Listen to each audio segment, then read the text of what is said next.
ಅದು ಡಿಸೆಂಬರ್ 16, 2012. ಭಾರತವೇ ಬೆಚ್ಚಿ ಬೀಳುವಂತಹ ಸುದ್ದಿ. ಒಂದು ಹೆಣ್ಣಿಗೆ ನಡೆದ ಭಯಾನಕ ಘಟನೆ ಪ್ರತಿಯೊಬ್ಬ ಮನೆಯ ತಂದೆ ತಾಯಂದಿರಿಗೆ ನಡುಕ ಉಂಟು ಮಾಡಿತ್ತು. ಅಷ್ಟೇ ಅಲ್ಲ, ಈ ಒಂದು ಕೃತ್ಯದಿಂದ ಹೆಣ್ಣು ಮಕ್ಕಳು ಮನೆಯಿಂದ ಹೊರಗೆ ಬರೋದಕ್ಕೆ ತುಂಬಾನೇ ಭಯ ಪಡ್ತಾ ಇದ್ರು. ಹೌದು, ಈ ನಿರ್ಭಯ ಕೇಸ್ ನಡೆದು ಆದಮೇಲೇನೆ ಸಂವಿಧಾನದಲ್ಲಿ ಹೆಣ್ಣು ಮಕ್ಕಳಿಗೆ ಮತ್ತಷ್ಟು ಹೊಸ ಕಾನೂನು ಕ್ರಮಗಳನ್ನು ಜಾರಿಗೊಳಿಸಲಾಗುತ್ತೆ. ಏನಿದು ನಿರ್ಭಯ ಕೇಸ್? ಬನ್ನಿ ನೋಡೋಣ ನಮ್ಮ ಕೇಸ್ ಸ್ಟಡಿನಲ್ಲಿ.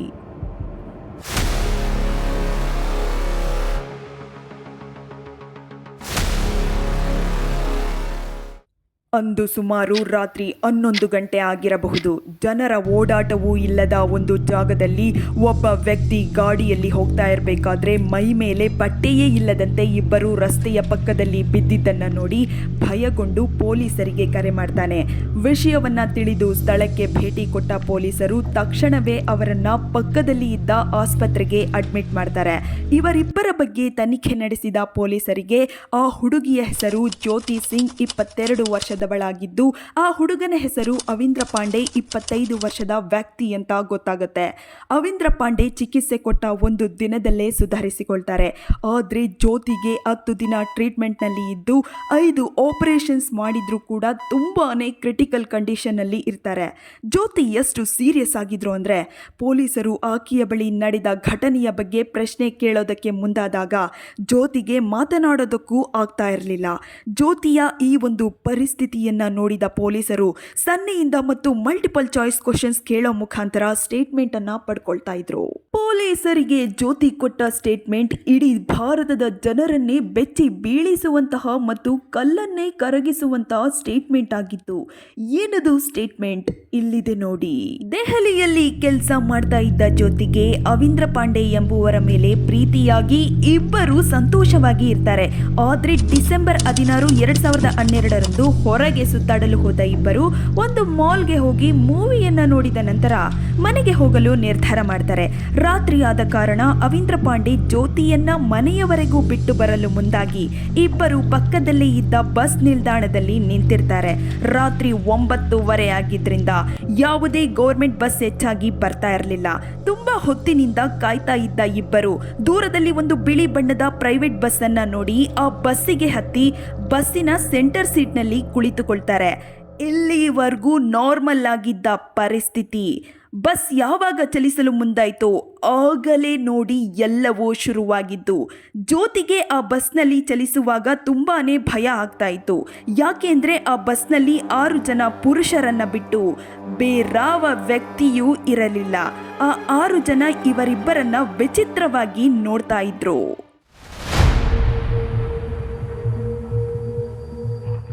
ಭಯದಲ್ಲೇ ಕುಳಿತಿದ್ದ ಇಬ್ಬರಿಗೆ ಮತ್ತೊಂದು ಶಾಕ್ ಆಗುತ್ತೆ. ಯಾಕೆ ಅಂದ್ರೆ ಇವರು ಹೇಳಿದ ಅಡ್ರೆಸ್ಗೆ ಹೋಗೋದನ್ನ ಬಿಟ್ಟು ಬಸ್ ಬೇರೆ ಯಾವುದೋ ಹೊಸ ದಾರಿಯಲ್ಲಿ ಹೋಗ್ತಾ ಇರುತ್ತೆ. ಇದನ್ನ ಗಮನಿಸಿದ ಅವಿಂದ್ರ ಪಾಂಡೆ ಡ್ರೈವರ್ ಹತ್ರ ಕೇಳೋಕೆ ಹೋದಾಗ ಅವನು ಸರಿಯಾಗಿ ರೆಸ್ಪಾನ್ಸ್ ಮಾಡೋದಿಲ್ಲ. ಸರಿ, ಬೇರೆ ಪ್ಯಾಸೆಂಜರ್ ಹತ್ರ ಕೇಳೋಣ ಅಂತ ಬಸ್ ಹಿಂದೆ ಕೂತಿದ್ದ ಒಬ್ಬ ವ್ಯಕ್ತಿ ಹತ್ರ ಬಸ್ ಯಾಕೆ ಬೇರೆ ರೂಟ್ನಲ್ಲಿ ಹೋಗ್ತಾ ಇದೆ, ಏನಾದ್ರೂ ಪ್ರಾಬ್ಲಮ್ ಅಂತ ಕೇಳಿದಾಗ ಅವಿಂದ್ರ ಅವರ ಪ್ರಶ್ನೆಗೆ ಆನ್ಸರ್ ಮಾಡದೆ ರಾತ್ರಿ ಹೊತ್ತು ಹುಡುಗಿ ಜೊತೆ ಎಲ್ಲಿಗೆ ಹೋಗ್ತಾ ಇದೆಯಾ ಅಂತ ಹೊಡೆಯೋಕೆ ಶುರು ಮಾಡ್ತಾರೆ. ಆ ಬಸ್ನಲ್ಲಿ ಒಟ್ಟು 6 ಜನ, ಡ್ರೈವರ್ನ ಹೊರತುಪಡಿಸಿ ಉಳಿದ 5 ಜನ ಅವಿಂದ್ರ ಪಾಂಡೆಯವರನ್ನ ಪ್ರಾಣ ಹೋಗೋ ರೀತಿಯಲ್ಲಿ ಹೊಡಿತಾ ಇದ್ದಾರೆ. ಬಸ್ನಲ್ಲಿ ಇದ್ದ ಒಂದು ಕಬ್ಬಿಣದ ರಾಡಿನಿಂದ ಅವಿಂದ್ರ ತಲೆ ಕಾಲು ಅಂತ ನೋಡದೆ ಬಲವಾಗಿ ಹೊಡೆದ ಕಾರಣ ಅವಿಂದ್ರ ಪ್ರಜ್ಞೆ ಇಲ್ಲದ ಸ್ಥಿತಿಗೆ ಹೋಗಬೇಕಾಗತ್ತೆ. ಇಷ್ಟೆಲ್ಲ ಆದ್ರೂ ಬಸ್ ಮಾತ್ರ ಮೂವ್ ಆಗ್ತಾನೆ ಇತ್ತು. ಈಗ ಆ 5 ಜನರ ಕಣ್ಣು ಜ್ಯೋತಿ ಮೇಲೆ ಬೀಳುತ್ತೆ. ಅವಿಂದ್ರನಿಗೆ ಈ 5 ಜನ ಮಾಡಿದ ಕೃತ್ಯವನ್ನ ಭಯದಲ್ಲಿ ನೋಡ್ತಾ ಇದ್ದ ಜ್ಯೋತಿ ತಪ್ಪಿಸಿಕೊಳ್ಳೋಕೆ ಹೋದಾಗ ಆ 5 ಜನ ಸೇರಿ ಜಾಗವನ್ನ ಬಿಡದೆ ಸುತ್ತಲೂ ಆವರಿಸಿಕೊಂಡು ಲಾಕ್ ಮಾಡಿಬಿಡ್ತಾರೆ. ಬಸ್ ಹಿಂದೆ ಇದ್ದ ಬ್ಯಾಕ್ ಸೀಟ್ಗೆ ಎತ್ಕೊಂಡು ಹೋದ ಇವರು ಜ್ಯೋತಿಯನ್ನ ಆ ಬಸ್ಸಿನ ಉದ್ದವಾದ ಸೀಟ್ನಲ್ಲಿ ಮಲಗಿಸಿ ಕೈಯನ್ನ ಒಬ್ಬ ಕಾಲನ್ನ ಒಬ್ಬ ಹಿಡಿದುಕೊಳ್ತಾರೆ. ಇಷ್ಟೊತ್ತಲ್ಲಿ ಊರ್ ಸುತ್ತಾಡ್ತಾ ಇದೆಯಲ್ಲ, ನಿಮ್ಮ ಮನೆಯಲ್ಲಿ ಯಾರು ಕೂಡ ಕೇಳೋದಿಲ್ವಾ ಅಥವಾ ನೀನೇನು ಪ್ರಾಸ್ಟಿಟ್ಯೂಟಾ ಅಂತ ಬಾಯಿಗೆ ಬಂದಂತೆ ಕೇಳಿ ಒಬ್ಬ ಜ್ಯೋತಿಯನ್ನ ರೇಪ್ ಮಾಡೋದಕ್ಕೆ ಮುಂದಾಗ್ತಾನೆ. ಇದನ್ನ ತಡೆಯಲು ಮುಂದಾದ ಜ್ಯೋತಿ ಜೋರಾಗಿ ಕೂಗಿಕೊಳ್ತಾರೆ.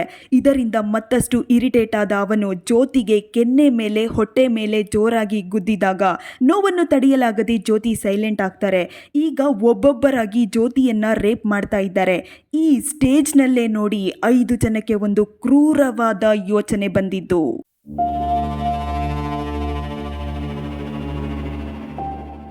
ಎಲ್ ಶೇಪ್ ಆಗಿರೋ ಈ ಐರನ್ ರಾಡ್ನ ಬಸ್ಸಿನ ಒಂದು ವೀಲ್ ರಿಮೂವ್ ಮಾಡೋಕೆ ಬಳಕೆ ಮಾಡಲಾಗುತ್ತೆ. ಇದನ್ನ ನೋಡಿದ ಇವರು ಜ್ಯೋತಿಯ ಪ್ರೈವೇಟ್ ಪಾರ್ಟ್ ಒಳಗೆ ಹಾಕಿ ತುಂಬಾ ಆಕ್ರೋಶವಾಗಿ ಪೆನೆಟ್ರೇಟ್ ಮಾಡ್ತಾ ಇರಬೇಕಾದ್ರೆ ಪ್ರಾಣ ಹೋಗೋ ರೀತಿಯಲ್ಲಿ ಇದ್ದ ನೋವನ್ನ ತಡೆದುಕೊಳ್ಳೋದಕ್ಕೆ ಆಗದೆ ಜೋರಾಗಿ ಅಳ್ತಾ ಕಿರ್ಚಾಡ್ತಾ ಇದ್ದಾರೆ ಜ್ಯೋತಿ. ಇಲ್ಲಿಗೆ ಬಿಡದ ಇವರು ಜ್ಯೋತಿಯ ಪ್ರೈವೇಟ್ ಪಾರ್ಟ್ ಒಳಗೆ ಕೈ ಹಾಕಿ ಇನ್ನರ್ ಪಾರ್ಟ್ಸ್ನ ಕಿತ್ತು ತೆಗೆಯೋದಕ್ಕೆ ಒಳಗೆ ಕೈ ಹಾಕಿ ಪ್ರೈವೇಟ್ ಪಾರ್ಟ್ಸ್ನ ಎಳಿತಾ ಇದ್ದಾರೆ. ಇದರಿಂದ ರಕ್ತಸ್ರಾವ ಜಾಸ್ತಿಯಾಗಿ ಜ್ಯೋತಿ ಅನ್ಕಾನ್ಶಿಯಸ್ ಆಗಿಬಿಡ್ತಾರೆ. ಇಲ್ಲಿಗೆ ನಿಲ್ಲಿಸದ ಇವರು ಜ್ಯೋತಿ ಪ್ರಜ್ಞೆ ತಪ್ಪಿದಾಗಲೆಲ್ಲ ಜ್ಯೋತಿಯ ಕೆನ್ನೆಗೆ ಜೋರಾಗಿ ಹೊಡೆದು ಎಚ್ಚರಿಸಿ ಅವರ ಕಾಮವನ್ನ ಕಂಪ್ಲೀಟ್ ಆಗಿ ತೀರಿಸಿಕೊಳ್ಳುವವರೆಗೂ ಕೂಡ ಇದನ್ನ ರಿಪೀಟ್ ಮಾಡಿದ್ದಾರೆ. ಇದರ ಪರಿಣಾಮ ಜ್ಯೋತಿಯ ಕರುಳೆ ಹೊರಗೆ ಬಂದಿತು ಎಂದು ರಿಪೋರ್ಟ್ನಲ್ಲಿ ತಿಳಿಸಲಾಗಿತ್ತು. ಇಷ್ಟೆಲ್ಲ ಘಟನೆ 1 ಅವರ್ನಲ್ಲಿ ನಡೆಯುತ್ತೆ. ನಂತರ ಆ 6 ಜನ ಇಬ್ಬರ ಬಟ್ಟೆ, ಸೆಲ್ ಫೋನ್ಸ್, ದುಡ್ಡು ಎಲ್ಲವನ್ನ ಕಳ್ಳತನ ಮಾಡಿ ಬಸ್ ಮೂವ್ ಆಗ್ತಾ ಇರಬೇಕಾದ್ರೇನೆ ಜ್ಯೋತಿ ಮತ್ತು ಅವಿಂದ್ರ ಪಾಂಡೆಯವರನ್ನ ಬಸ್ಸಿನಿಂದ ಎಸೆತಾರೆ. ಆಗ ಬಸ್ ಡ್ರೈವರ್ ಆಗಿದ್ದ ರಾಮ್ ಸಿಂಗ್ ಇಬ್ಬರ ಮೇಲೂ ಬಸ್ ಅನ್ನ ಹತ್ತಿಸಿ ಹೋಗಿ ಬಿಡೋಣ ಅಂದಾಗ ಹೊಡೆದ ಏಟಿಗೆ ಇಬ್ಬರು ಬದುಕಿರೋದಕ್ಕೆ ಚಾನ್ಸೇ ಇಲ್ಲ ಅಂದ್ಕೊಂಡು ಅಲ್ಲಿಂದ ಹೋಗಿಬಿಡ್ತಾರೆ. ಮಾರನೇ ದಿನ ನ್ಯೂಸ್ ಚಾನೆಲ್ಸ್, ಪತ್ರಿಕೆ, ಟಿವಿ ಎನ್ನದೇ ಎಲ್ಲಾ ಮೀಡಿಯಾದಲ್ಲೂ ಒಂದೇ ಸುದ್ದಿ, ನಿರ್ಭಯ ಗ್ಯಾಂಗ್ ರೇಪ್. ಈ ಸುದ್ದಿಯನ್ನ ಕೇಳಿದ ಜನರು ಪ್ರತಿಭಟನೆಗೆ ಮುಂದಾಗ್ತಾರೆ. ಹೆಣ್ಣು ಮಕ್ಕಳು ರಾತ್ರಿ ಹೊತ್ತು ಹೊರಗಡೆ ಬರೋದಕ್ಕೂ ಭಯ ಪಡ್ತಾ ಇದ್ರು. ತುಂಬಾ ಕ್ರಿಟಿಕಲ್ ಕಂಡೀಷನ್ ನಲ್ಲಿ ಇದ್ದ ಜ್ಯೋತಿಗೆ ಭಾರತದಲ್ಲಿ 10 ದಿನ ಚಿಕಿತ್ಸೆ ಕೊಟ್ಟು ಅದು ವರ್ಕೌಟ್ ಆಗದೆ ಸರಿಯಾಗಿ ಡಿಸೆಂಬರ್ 27ರಂದು ಸಿಂಗಪೂರ್ನಲ್ಲಿ ಇರುವ ತುಂಬಾನೇ ಫೇಮಸ್ ಆಗಿರೋ ಮೌಂಟ್ ಎಲಿಜಬೆತ್ ಆಸ್ಪತ್ರೆಗೆ ಕರೆದೊಯ್ಯಲಾಗುತ್ತೆ. ಸಿಂಗಪೂರ್ನಲ್ಲಿ ಜ್ಯೋತಿಯ ಕಂಡೀಷನ್ ನೋಡಿ ಆಕೆಯನ್ನ ಚೆಕ್ ಮಾಡಿದ ಡಾಕ್ಟರ್ಸ್ ಜ್ಯೋತಿಯ ಲಂಗ್ಸ್ ಮತ್ತು ಕೆಳಹೊಟ್ಟೆಯ ಭಾಗದಲ್ಲಿ ಸಿವಿಯರ್ ಇನ್ಫೆಕ್ಷನ್ ಆಗಿದೆ ಎಂದು, ಮಾನವನ ಹಲ್ಲಿನಲ್ಲಿ ಕಚ್ಚಿದ ಗುರುತುಗಳು ದೇಹದ ಎಲ್ಲಾ ಕಡೆ ಇದೆ ಎಂದು ಮತ್ತು ಬ್ರೈನ್ನಲ್ಲಿ ಕೂಡ ಇಂಜುರೀಸ್ ಆಗಿದೆ ಅಂತ ಹೇಳ್ತಾರೆ. ಜೀವಕ್ಕೆ ಹೋರಾಡ್ತಾ ಇರೋ ಜ್ಯೋತಿಯ ಪರಿಸ್ಥಿತಿ ಒಂದೊಂದು ಗಂಟೆಗೂ ತುಂಬಾನೇ ಸೀರಿಯಸ್ ಕಂಡೀಷನ್ಗೆ ಹೋಗ್ತಾ ಇದೆ. ಅದಲ್ಲದೆ ಜ್ಯೋತಿಯವರನ್ನ ಫ್ಲೈಟ್ನ ಮುಖಾಂತರ ಸಿಂಗಪೂರ್ಗೆ ಎತ್ಕೊಂಡು ಬಂದಿದ್ದರಿಂದ ಅವರ ಕಂಡೀಷನ್ ಮತ್ತಷ್ಟು ಕ್ರಿಟಿಕಲ್ ಆಗಿತ್ತು. ಡಿಸೆಂಬರ್ 27 ಮುಂಜಾನೆ ಗಂಟೆ 4:45 ಕರೆಕ್ಟ್ ಆಗಿ 11 ದಿನಗಳ ಹೋರಾಟದ ನಂತರ ತಮ್ಮ ಕುಟುಂಬದವರ ಪಕ್ಕದಲ್ಲೇ ಪ್ರಾಣವನ್ನ ಬಿಡ್ತಾರೆ ಜ್ಯೋತಿ.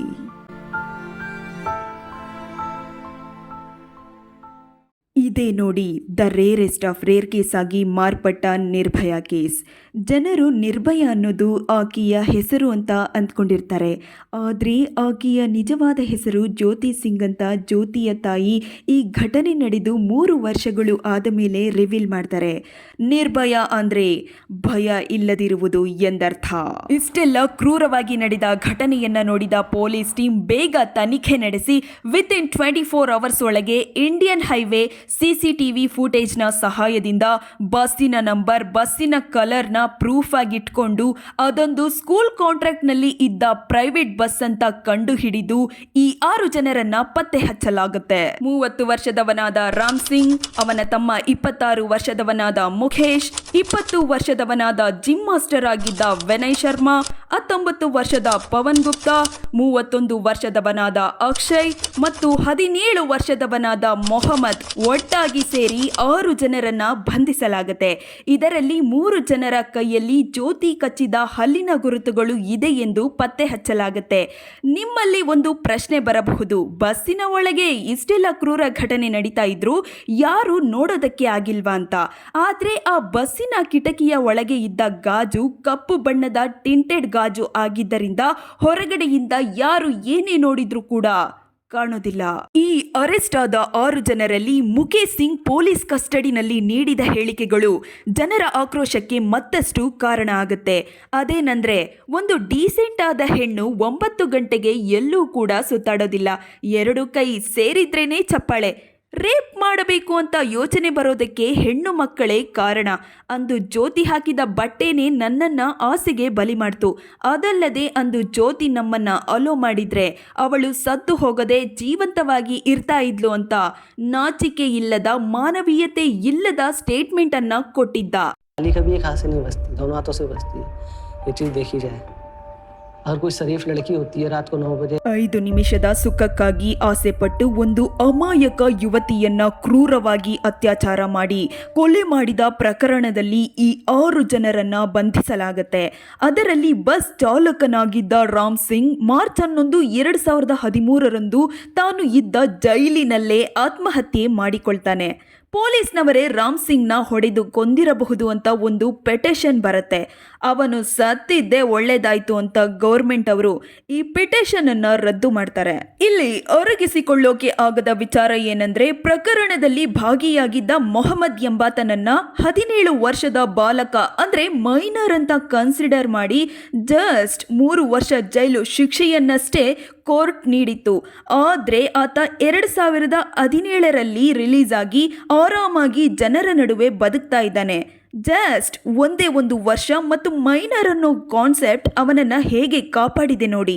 ಈ ನಿರ್ಭಯ ಕೇಸ್ ನಡೆದು ಆದ ಮೇಲೆ ಹೆಣ್ಣು ಮಕ್ಕಳಿಗಾಗಿ ಹೊಸ ರೀತಿಯ ಕಾನೂನು ಕ್ರಮಗಳು ಜಾರಿಗೆ ಬರುತ್ತೆ. ನಿರ್ಭಯ ಆಕ್ಟ್ ಅಂತಾನೆ ಒಂದು ಅಮೆಂಡ್ಮೆಂಟ್ ಅನ್ನ ರೂಪಿಸಲು ಈ ನಿರ್ಭಯ ಕೇಸ್ ಕಾರಣ ಅಂತಲೇ ಹೇಳಬಹುದು. ಮಾರ್ಚ್ 2013ರಂದು ಈ ಕಾಯ್ದೆಗಳು ಜಾರಿಗೆ ಬರುತ್ತೆ. Section 326A, section 326B, section 354A, section 354B, section 354C, section 354D ಅಡಿಯಲ್ಲಿ ಹೆಣ್ಣು ಮಕ್ಕಳಿಗಂತಲೇ ಸ್ಟ್ರಿಕ್ಟ್ ಆದ ನಿಯಮಗಳನ್ನು ರೂಪಿಸಲಾಗುತ್ತೆ. ಮಾನವೀಯತೆ ಇಲ್ಲದೆ ರೇಪ್ ಮಾಡಿ ಜೈಲಿನಲ್ಲಿ ಚೆನ್ನಾಗಿ ತಿನ್ಕೊಂಡಿದ್ದ ಉಳಿದ ಈ 4 ಜನಕ್ಕೆ ಯಾವಾಗ ಗಲ್ಲು ಶಿಕ್ಷೆ ಆಗುತ್ತೆ ಅಂತ ಜನರು ಕಾಯ್ತಾ ಇದ್ರು. ಜನರ ನಿರೀಕ್ಷೆಗೆ ಮತ್ತು ಜ್ಯೋತಿಯ ಸಾವಿಗೆ ನ್ಯಾಯ ಸಿಗಬೇಕು ಎಂದು ಮಾರ್ಚ್ 2020ರಲ್ಲಿ ತಿಹಾರ್ ಜೈಲಿನಲ್ಲಿದ್ದ ಈ 4 ಜನಕ್ಕೆ ಪೊಲೀಸ್ನವರು ನಿಮ್ಮ ಕೊನೆಯ ಆಸೆ ಏನು ಅಂತ ಕೇಳ್ತಾರೆ. ಭಯದಲ್ಲಿ ಆ 4 ಜನ ಏನು ರೆಸ್ಪಾನ್ಸ್ ಮಾಡಲೇ ಇಲ್ಲ. ನಂತರ ಆ 4 ಜನಕ್ಕೆ ಸೆಪರೇಟ್ ಆಗಿ ಗಲ್ಲಿಗೇರಿಸಲು ಸಿದ್ಧತೆ ನಡೆಸಲಾಗುತ್ತೆ.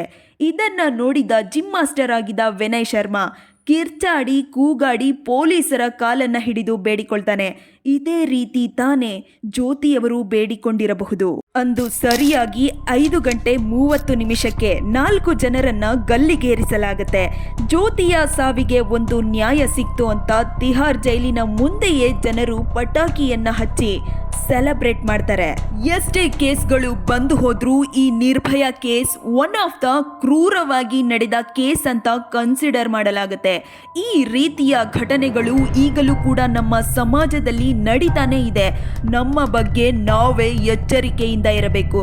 ಸೊ ಹೆಣ್ಣು ಮಕ್ಕಳೇ ಆಗಿರಲಿ, ಗಂಡು ಮಕ್ಕಳೇ ಆಗಿರಲಿ, ಹುಷಾರಾಗಿರಿ.